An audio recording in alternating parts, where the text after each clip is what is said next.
हर साल हजारों लोग मोक्ष की खोज में देवभूमि उत्तराखंड आते हैं। ये यात्राएं एक साधारण सप्ताहांत के अवकाश से लेकर ज्ञानोदय की चिंतनशीलता की खोज के लिए की जाती हैं।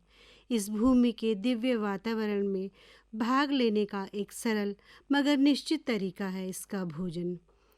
छांदोग्य उपनिषद में ऋषि उद्दालक अपने पुत्र श्वेत केतु को भोजन का महत्व समझाने का प्रयास करते हुए उसे 15 दिनों तक भोजन से दूर रहने के लिए कहते हैं। वे श्वेत केतु को पानी पीते रहने की सलाह देते हैं।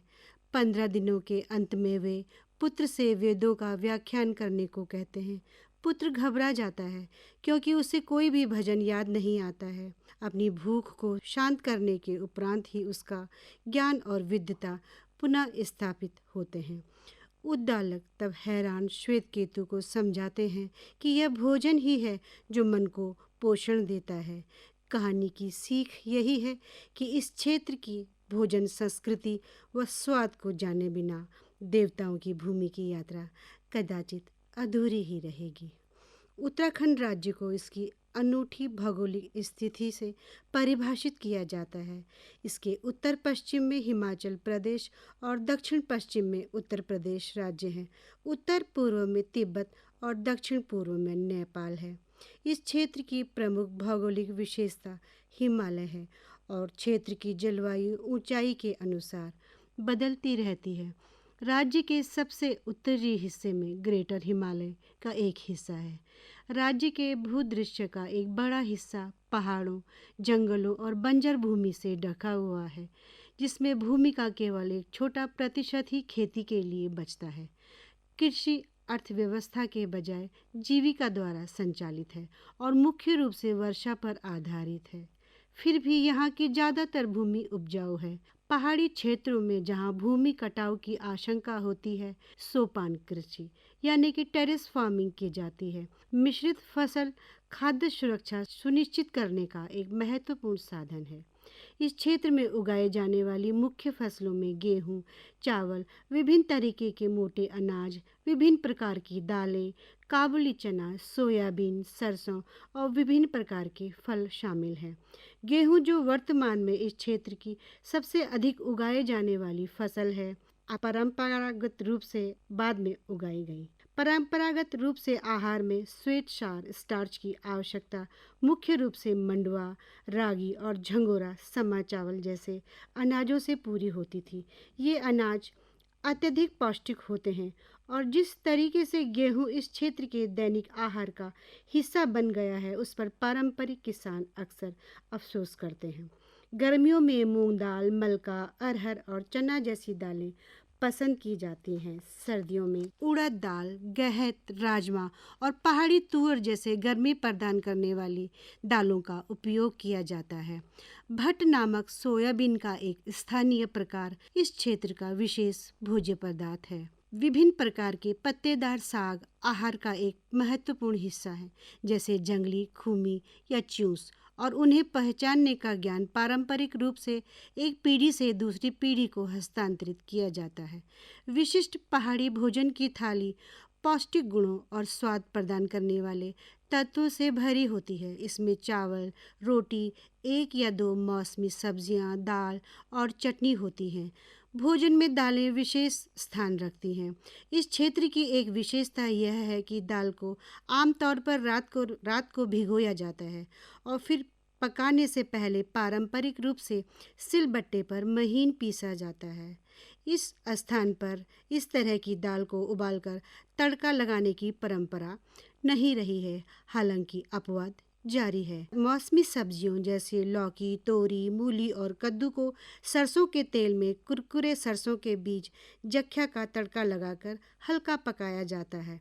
इस तरह पकाने से सब्जियों का असली स्वाद और पोषण बरकरार रहता है। तड़के के लिए इस्तेमाल किए जाने वाला एक अन्य पारंपरिक घटक है चाय, एक प्रकार का प्याज जिसे जम्बू नाम से जाना जाता है और जम्बू तिब्बत से आयातित किया गया है।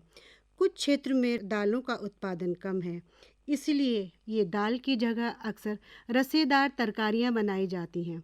इस तरह का परिवर्तन यानी कम उत्पादन वाले खाद्य पदार्थों का विकल्प रूप में अन्य व्यंजनों का उपयोग इस क्षेत्र की विशिष्टता है। दूसरी ओर बहुतायत में उत्पादित खाद्य पदार्थों को अक्सर धूप में सुखाकर रख लिया जाता है। इस क्षेत्र का एक विशेष पत्तेदार शाक है बिच्छू घास, बिच्छू बूटी, जिसे गढ़वाल में कंडाली और कुमाऊं में सिसुन नाम से जाना जाता है। यह पौधा कैल्शियम, खनिज व अपने औषधीय गुणों के लिए जाना जाता है और माना जाता है कि यह पेट की बीमारियों का इलाज भी करता है। पौष्टिकता से भरपूर कुछ अन्य पत्तेदार शाक हैं टुकड़े यानी कि कोमल कद्दू के पत्ते, पत्यूर यानी कि अरबी के पत्ते और मूली के पत्ते। पहाड़ी भोजन का एक महत्वपूर्ण घटक मंडुआ या रागी है। यह एक अत्यधिक पौष्टिक अनाज है जो प्रोटीन, कैल्शियम, खनिज व रेशों से भरपूर है और हिमालयी क्षेत्रों में प्राकृतिक रूप से उगाया जाता है। मंडुए के आटे से भरी रोटी, चोर रोटी, ढबाड़ी रोटी, बाड़ी, कच्चे गहत की दाल से कलियो रोटी आदि विशिष्ट व्यंजन बनाए जाते हैं। और अब रॉगी बॉल, थेपला, थाली पीठ, केक, ड्रिंक के लिए भी मंडुआ इस्तेमाल में आने लगा है।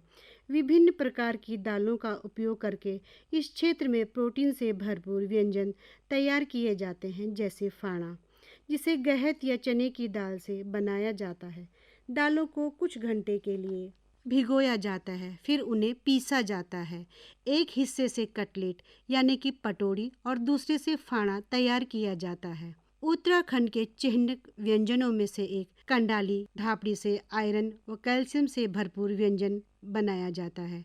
पहाड़ी ढालों पर उगे इस औषधीय पौधे के रेशों का अब बुनकर भी प्रयोग में लाने लगे हैं। पौष्टिकता से भरपूर उड़द, काली सेम, राजमा और चना जैसी दालें के मेल से तैयार एक शीतकालीन स्वादिष्ट व्यंजन है रस, जिसे मोटे भात के साथ खाया जाता है।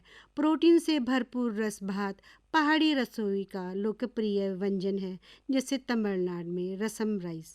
स्वादिष्ट चटनियों और अतिरिक्त संलग्न व्यंजनों के बिना पहाड़ी भोजन को अधूरा माना जाता है।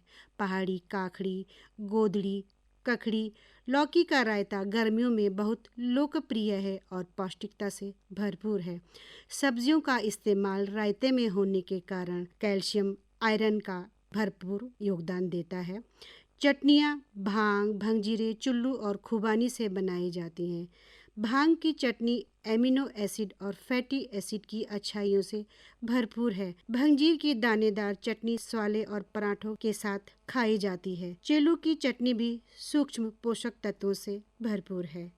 पहाड़ी भोजन में तिल एक महत्वपूर्ण स्थान रखता है। तिल की चटनी उड़द दाल के पकौड़ों के साथ व दाल भात के साथ मुख्य रूप से परोसी जाती है। तिल का तिलौटा, जो कि लाल भात व उड़द दाल से तैयार किया जाता है, उसमें तिल का तेल डाला जाता है। तिलौटा एक पारंपरिक व्यंजन है। तिल का इस्तेमाल होने के कारण इसमें कोलेस्ट्रॉल को कम करने की कुव्वत है। प्रोटीन, कार्बोहाइड्रेट व कैल्शियम से भरपूर ये अलग से होता है। पहाड़ी राज्य होने के कारण उत्तराखंड में हाड़ कांपाने वाली ठंडी पड़ती है। लोग इस सर्दी के सितम से बचने के लिए न केवल अलाव जलाते हैं, जिसे कि पहाड़ी लोग आग तापना कहते हैं, अपितु इन व्यंजनों का भी सहारा लेते हैं। यहाँ के कुछ व्यंजन ऐसे होते हैं जिनकी तासीर गर्म होती है। जब बाहर जोरदार बरखा हो रही होती है तो पहाड़ी घरों में बनती है गर्मा गर्म गहत की दाल। यह सर्द मौसम में लजीज माने जाने वाली दालों में से एक है। यह केवल पौष्टिकता से भरपूर ही नहीं, पथरी की भी अचूक औषधि है। भटका चैसू एक प्रसिद्ध पहाड़ी रेसिपी है जो कि जाड़ों में लोगों को खूब भाती है। भट की दाल को चुड़कानी भी कहा जाता है। इसमें कई तरह के पोषक तत्व जैसे खनिज, विटामिन बी, विटामिन ए भरपूर मात्रा में पाए जाते हैं। इसी तरह पालक का कापा या काफली भी पहाड़ी भोजन की थाली का एक लोकप्रिय व्यंजन है। पालक का कापा वजन को नियंत्रित करने में कारगर है। पालक एक कम कैलोरी वाला खाद्य है। कैंसर के लिए भी पालक का प्रयोग फायदेमंद साबित हुआ है। लोहे की कढ़ाई में पकने के कारण इसमें आयरन की मात्रा भरपूर होती है। हड्डियों को स्वस्थ रखने में भी यह सबसे फायदेमंद है। मौसम के अनुकूल न होने के कारण यूं तो पहाड़ों पर सब्जियों का उत्पादन सीमित है, परंतु कुछ सब्जियां यहाँ अपने आप भी उगाती हैं। ये न केवल सिर्फ खाने में स्वादिष्ट होती हैं, बल्कि पौष्टिकता की दृष्टि से भी भरपूर होती हैं। देश विदेश में मांग बढ़ने के कारण अब तो यहाँ के काश्तकारों के द्वारा भी ये सब्जियाँ उगाए जाने लगी हैं। इन्हीं में से एक है देवदार के तनों पर उगने वाली पहाड़ी गुच्छी। कैंसर सहित कई रोगों को इलाज में प्रयोग होने के कारण पहाड़ी गुच्छी सब्जी 20,000 रुपये किलो की दर से बिकती है। सितारा होटलों की शान बन चुकी गुच्छी पहाड़ी सब्जियों की रानी है। गुच्छी में प्रोटीन, फाइबर, 2% फैट पाया जाता है। इसे एंटी इन्फ्लामेटरी माना जाता है। गठिया कम करने में भी गुच्छी कारगर है। आयुर्वेद बुरांस के फूलों को पोषण का खजाना मानता है। जब सर्दी खत्म होने के कगार पर आती है तो बुरश के फूल पहाड़ों पर छा जाते हैं। रसिकों का प्रिय बुरश चटनी, शरबत और पकोड़े बनाने के काम आता है और ये व्यंजन आयरन, कैल्शियम, कॉपर, जिंक इत्यादि से भरपूर होते हैं। एनीमिक व्यक्ति को बुरांश के फूल से फ़ायदा पहुंचता है। बुरांश में मौजूद कैल्शियम हड्डी को मजबूत बनाता है और डायबिटीज़ में भी यह कारगर है। हरे सेब से दिखने वाला लंकू भी पहाड़ों में पाया जाता है, जो विटामिन व मिनरल से भरपूर होता है। इसे पहाड़ी जनमानस स्क्वैश कहता है। इसकी सब्जियां व पराठे बनाए जाते हैं। इसी तरह पहाड़ी गदेरों में पाए जाने वाली लिंगड़ी की सब्जी भी है, जो आयरन से भरपूर है।